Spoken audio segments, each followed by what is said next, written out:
braves gens et chers rediff, bonsoir. Et c'est parti. Pour l'hôpital apparemment. Et pour cette deuxième nouvelle de votre émission hebdomadaire Horrifique Histoire.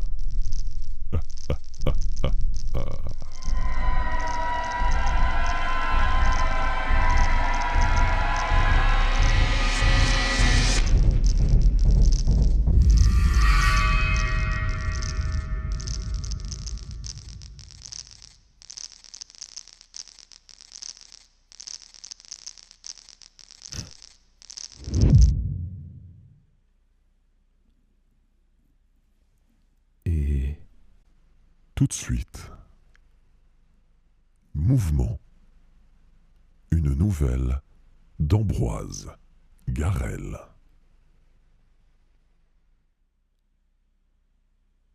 Si, un seul instant, tu cessais de penser, qu'arriverait-il? Si tu plongeais comme le poisson de notre océan, qu'arriverait-il? Rumi.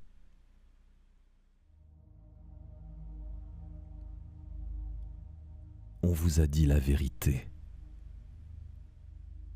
C'est volontairement que je me suis infligé cette blessure atroce dont la cicatrice barre mon crâne d'une tempe à l'autre.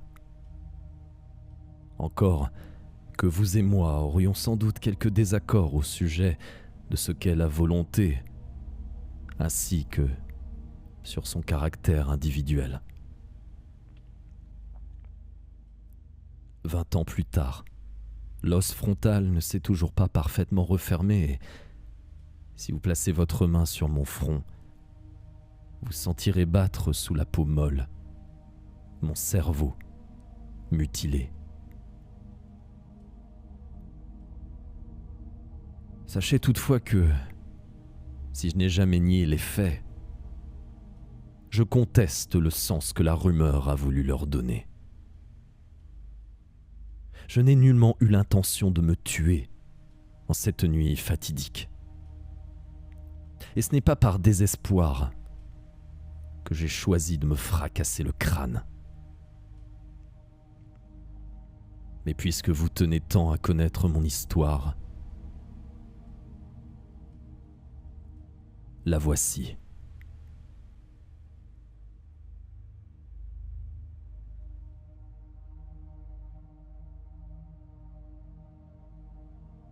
Vous peinerez sans doute à le croire, mais l'infirme aux mains tremblantes qui se tient devant vous était autrefois dessinateur. J'habitais alors le minuscule meublé aménagé dans les combles d'un immeuble Second Empire qui présentait le double avantage d'être à la portée des maigres revenus que je parvenais à tirer de mes travaux d'illustration et de me garantir un calme absolu. En dessous de ma mansarde ne vivaient en effet que de riches retraités et des familles bourgeoises si discrètes que, s'il ne m'était arrivé à l'occasion de croiser la concierge lorsqu'elle montait leur courrier, j'aurais pu croire être le seul occupant des lieux. Une nuit pourtant, en rentrant du café où je venais de passer la soirée avec quelques amis, je fus surpris d'entendre des cris étouffés derrière la porte entrebâillée du 3e étage.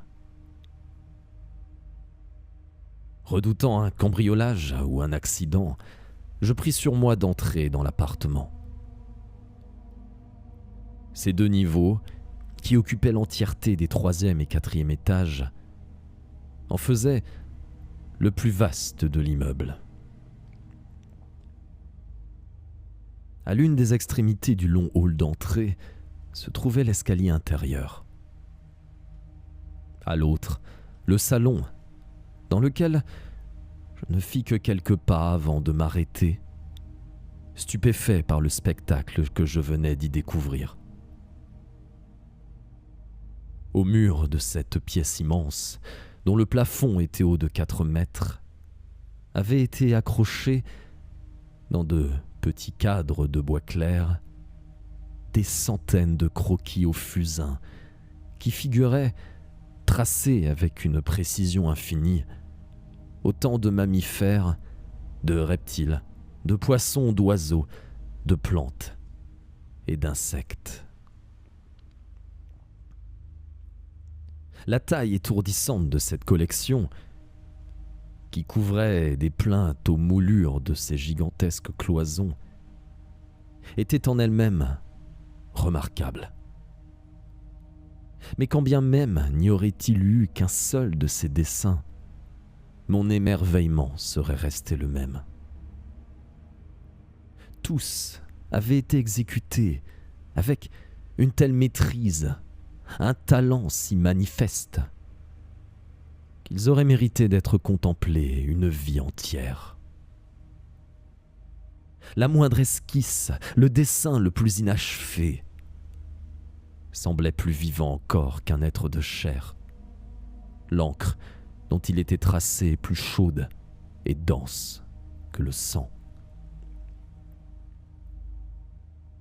Il n'avait rien de ces œuvres hyper réalistes qui tentent vainement de singer la photographie pour impressionner les imbéciles qui confondent beauté et prouesse technique. Rien non plus des abstractions qui offrent à penser ce qu'elles ne donnent plus à voir. Devant moi, cerné par un passe-partout de bois, ne se trouvait ni l'image d'un lièvre, ni l'idée d'un lièvre, mais tout bonnement un lièvre. Je ne sais combien de temps je restais ainsi à observer ces tableaux. Peut-être aurais-je passé la nuit entière, hypnotisé, à en scruter les moindres détails, si la voix de leur propriétaire, douce et grave, n'était venue me tirer de mes pensées. Ils vous plaisent ? Très bien, très bien. Je me rappelle avoir été marqué par la disproportion entre l'énorme tête de ce vieillard, que ne couvraient plus que 2 petites touffes de poils, de cheveux pâles et ébouriffés, et la maigreur maladive de son corps, ainsi que par la douceur de son expression. Il ne paraissait pas fâché, ni étonné, de me trouver au beau milieu de son salon. Quelque chose dans son regard trahissait même un certain soulagement, comme s'il avait été avant tout rassuré de ne pas m'avoir surpris ailleurs. Je le priais d'excuser mon intrusion et lui parlais de ces bruits que j'avais entendus, qui m'avaient fait craindre le pire. Il était tombé en quittant son bureau, voilà tout. À son âge, ce genre d'accident arrivait parfois, mais il ne devait y avoir là ni pour lui, ni surtout pour moi, aucun motif d'inquiétude. Sans doute aurais-je dû trouver suspecte l'insistance avec laquelle il voulut m'en convaincre, mais je ne voyais encore en mon hôte involontaire qu'un vieil original, aux manières aimables, à qui l'humble artiste que j'étais adressa toutes ses félicitations pour la qualité des œuvres dont il avait choisi de s'entourer.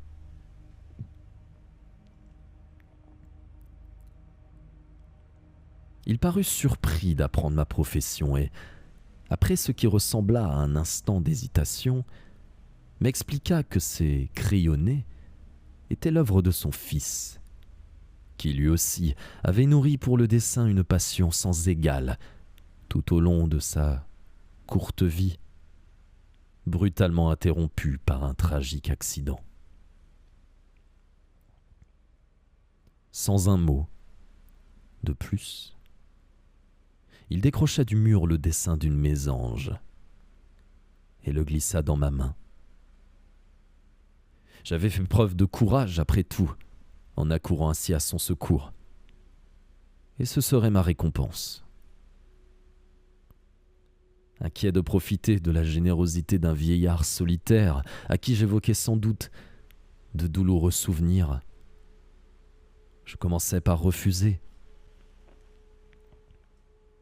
Mais il insista et me proposa, puisque je me sentais redevable, de monter chaque vendredi dans son appartement le panier que lui préparait l'épicier du quartier. Ainsi, nous serions quittes. Je finis par accepter et glisser dans mon sac le petit rectangle cartonné.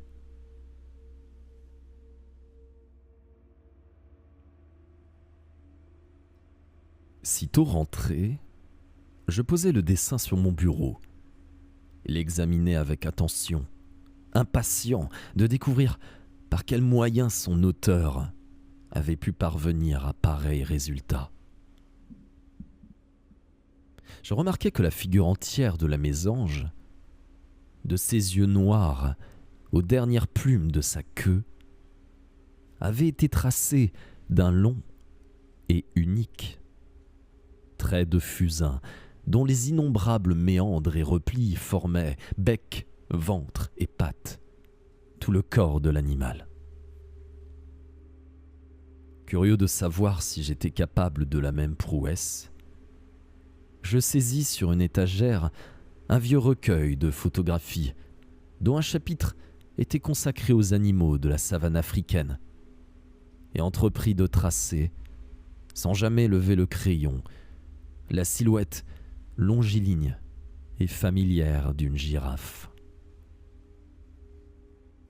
Si le résultat, comme je m'y attendais, se révéla médiocre, l'acte de dessiner avait eu sur moi un effet des plus étranges. Mon bras, qui pourtant n'était resté en mouvement qu'une courte minute, demeurait engourdi, comme s'il venait d'accomplir un effort considérable. Je répétais l'exercice les soirs qui suivirent, perfectionnant peu à peu ma technique. Las des photographies, je me mis à arpenter les rues et les parcs de la ville à la recherche de modèles bien vivants. Chiens errants, pigeons, platanes et passants. Une fois mon modèle choisi, après avoir passé un long moment à le scruter sous différents angles, je décidai d'un point de départ, une aile, une branche, la nervure d'une feuille, avant de le croquer d'un unique trait de crayon. L'origine du trait, je dus rapidement m'en rendre compte, était de la plus haute importance. Les oiseaux naissaient de leurs ailes, les herbivores de leurs oreilles, les plantes de leurs racines. C'était par les yeux que le dessin d'un animal devait être achevé. Dans un dernier effort, toujours sans m'interrompre, je griffonnais l'ultime spirale, point final, petit cercle de la pupille, jusqu'à ce que mon trait s'y perde en une indistincte et sombre masse. Les vendredis soirs, en rentrant de mes excursions, je passais à l'épicerie récupérer le panier que je portais ensuite à mon singulier voisin en échange d'un café. Il m'arrivait de rester quelques minutes à faire la conversation, ce qui me donnait l'occasion de contempler une fois encore la somptueuse collection qui ornait les murs de son salon. J'appris qu'il avait autrefois été professeur de médecine, spécialiste de l'embryogénèse. Sa carrière durant, il avait étudié la formation de fœtus animaux dans l'espoir de guérir in utero des enfants souffrant de malformations du tube neural. Ses recherches n'avaient guère connu d'application thérapeutique, mais il ne semblait pas s'en soucier. Il était de ces êtres à qui la connaissance importe davantage que l'usage que l'on peut en tirer. Tout juste se vantait-il d'être à l'origine de quelques hypothèses peu orthodoxes qui, du peu que j'en compris, tenaient autant de la métaphysique que de la biologie. Je serais bien en peine d'entrer dans les détails, tant ses propos étaient confus, pleins de contresens, d'analogies incompréhensibles et vaguement poétiques. À chacune de mes visites, je réalisais davantage que son esprit, que j'avais un instant cru épargné, était aussi usé que son corps. Quel spectacle tragique que celui d'un homme autrefois si brillant, devenu incapable de partager la science dont il avait été maître. Quant à moi, je ne cessais de progresser. Chaque jour, les mouvements de ma main devenaient plus fluides, mes dessins plus précis. La répétition de l'exercice avait fini par altérer ma perception. Les chiens, les arbres, les hommes que je croisais ne me semblaient plus que complexes réseaux de sources et de puits, de vents ascendants ou plongeants, de sillons offerts à ma plume, labyrinthe fluide dont l'exploration scrupuleuse permettrait une représentation parfaite. Dessiner était devenu la source d'une joie maladive et une obsession sur laquelle je le réalisais avec inquiétude. J'avais de moins en moins de prise. Mon bras, animé d'un mouvement dont je n'étais que le témoin, se contentait de suivre l'énigmatique sentier dont la nature inattentive avait oublié d'effacer la trace dans la matière vivante. Sous mes doigts, les yeux placides d'une vache étaient d'insondables abysses, puis sans fond où s'engouffrait la lumière céleste. Les membres postérieurs d'un chat, longs et puissants, de vastes asymptotes qui s'arrachaient à la boue pour se jeter vers l'infini. À peine capable de payer mon loyer, je refusais pourtant des commandes rémunérées, préférant passer des heures à contempler un brin d'herbe, brûlais mes maigres économies dans d'innombrables visites de tout ce que la ville comptait de serres et de parcs animaliers.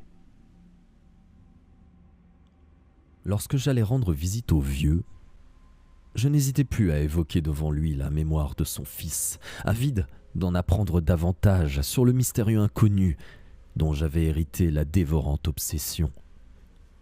Mais le peu des détails qu'il était capable de me fournir se révélait confus, parfois contradictoire. Il commettait notamment de considérables erreurs dans les dates. Il lui arriva même, à une occasion, de confondre l'année du décès de son fils avec celle de sa naissance.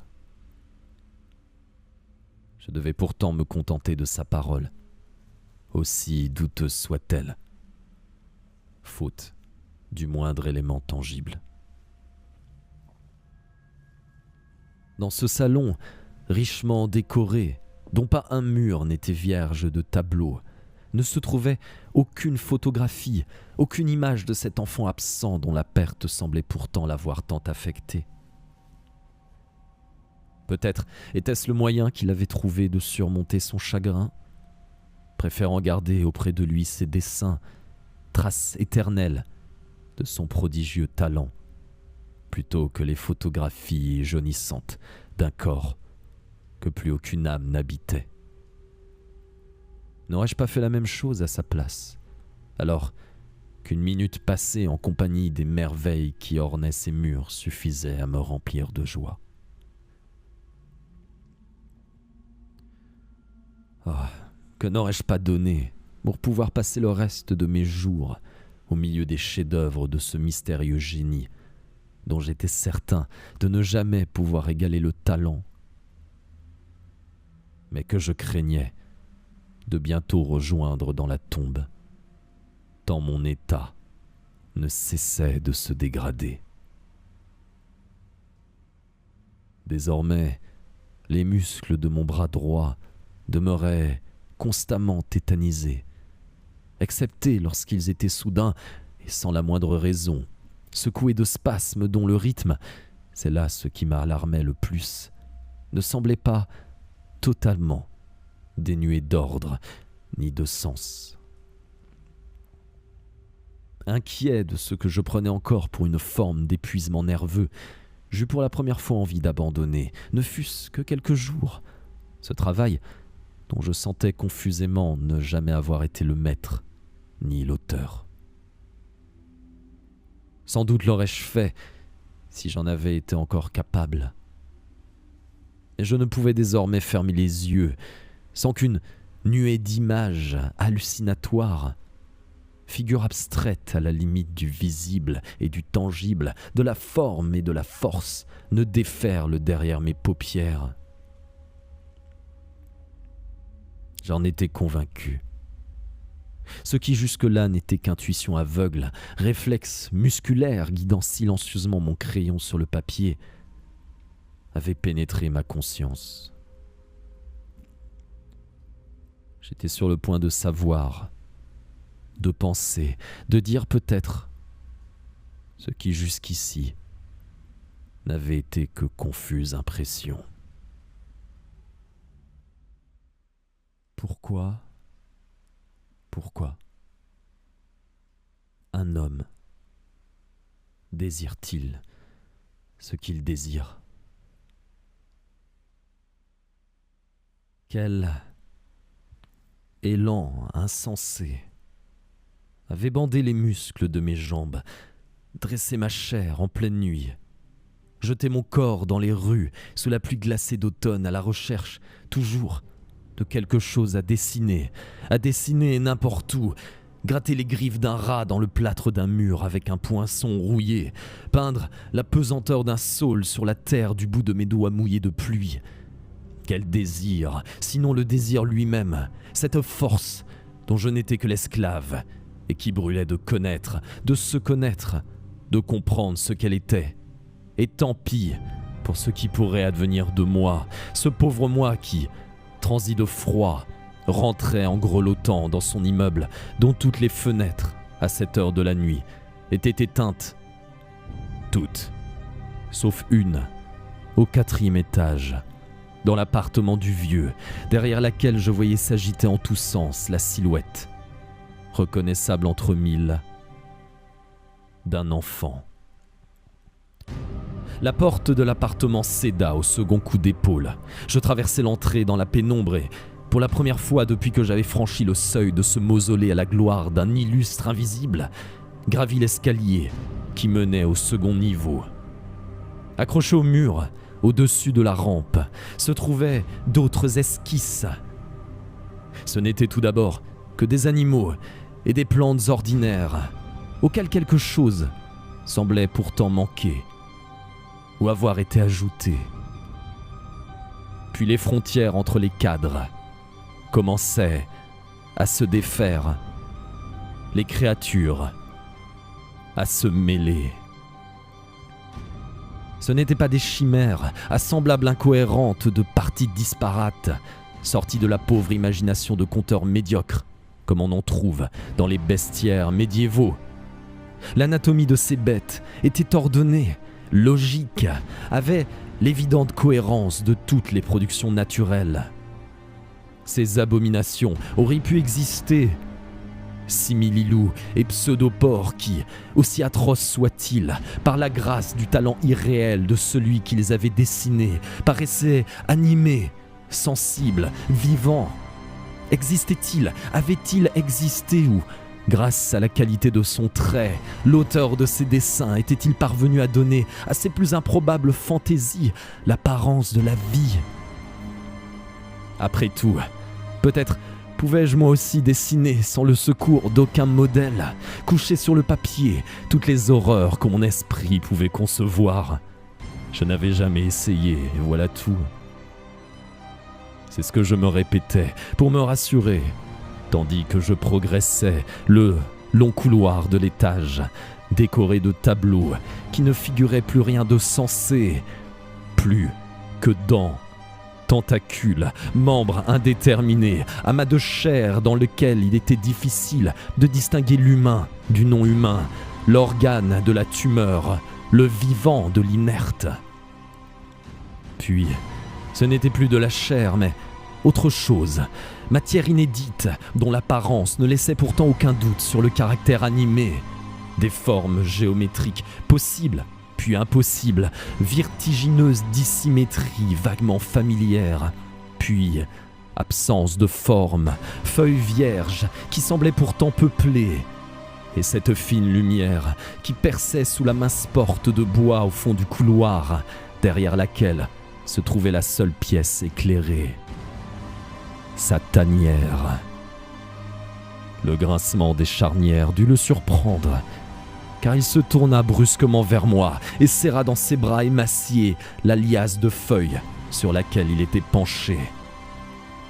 Il me fixa quelques instants de ses yeux, qui semblaient énormes sous son absence de front, et laissa échapper un hurlement ignoble, animal, un hurlement que seul pouvait pousser une gorge qui jamais n'avait connu le langage.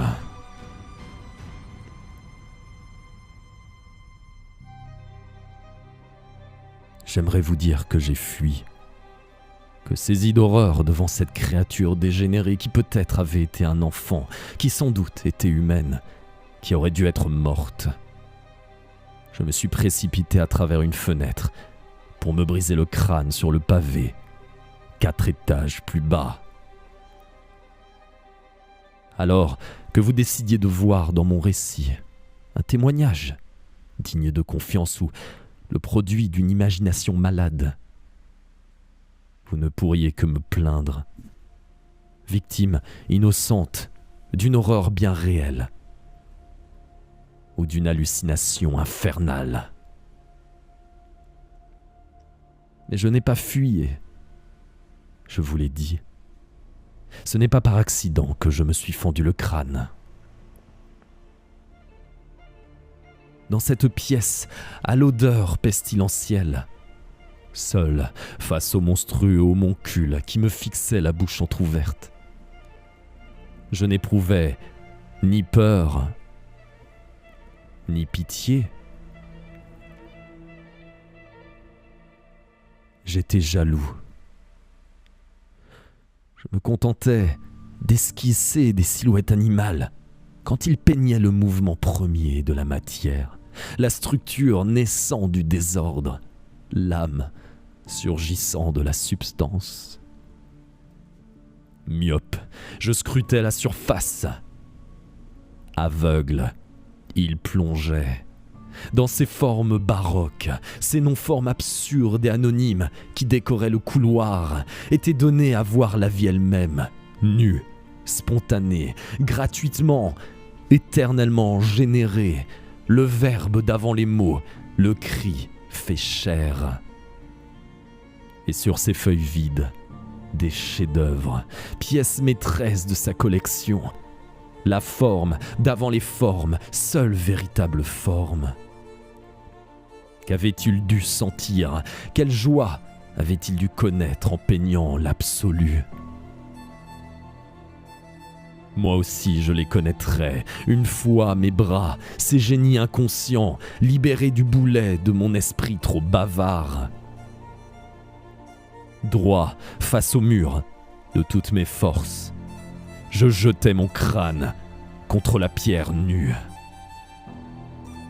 À chaque choc, le bruit se faisait plus humide, la douleur plus violente, la clarté plus grande.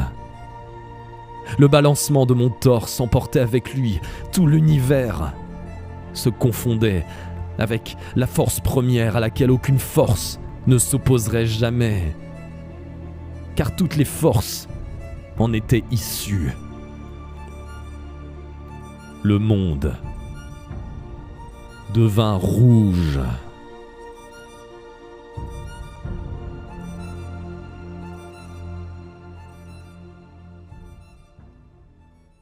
puits noir.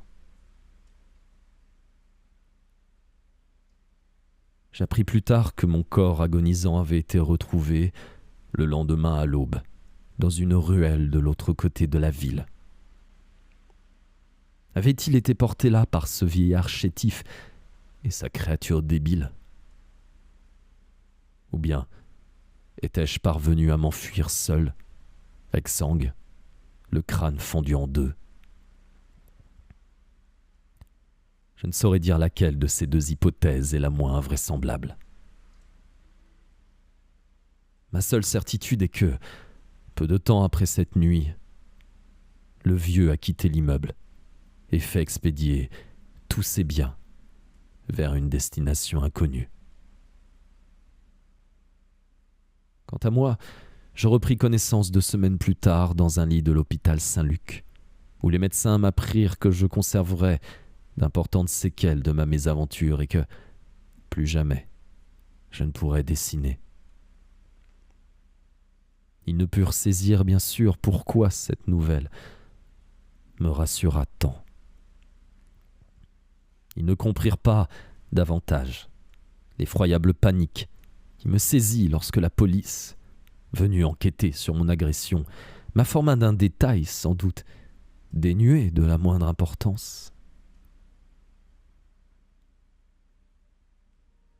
Le matin où il avait été retrouvé, mon corps couvert de sang et agité de convulsions serrait dans sa main droite, d'une poigne de fer, une feuille parfaitement vierge.